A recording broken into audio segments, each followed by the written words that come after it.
ট্রান্সপোর্টে যে শালীনতা হানি বা আউটরেজ অফ মডেস্টি, সেটা আরেকটা প্রধান কারণ হচ্ছে যে আমাদের বাসগুলো ক্র্যাম্পড, ওভারক্রাউডেড।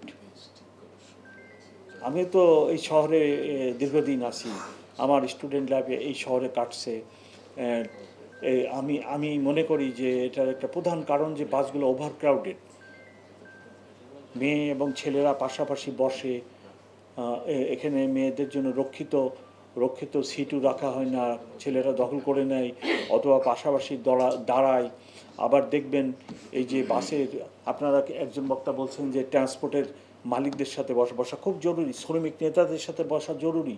কারণ হলো এই যে হেল্পার, সে এই এই এই শিশু এবং নারীদেরকে, বৃদ্ধা মহিলাদেরকে সে রাস্তার মাঝখানে বাসটা রেখে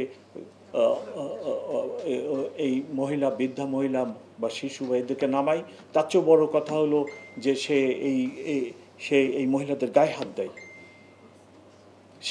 সে দেখায় যে আমি এই মহিলাকে বা এই মেয়েটাকে আমি নামতে সাহায্য করতেছি চলন্ত বাস থেকে, বাট ইটস নট দ্যাট। সে কেন গায়ে হাত দিবে? গায়ে হাত দিয়ে কেন না তাকে নামতে সাহায্য করবে? আপনারা প্লিজ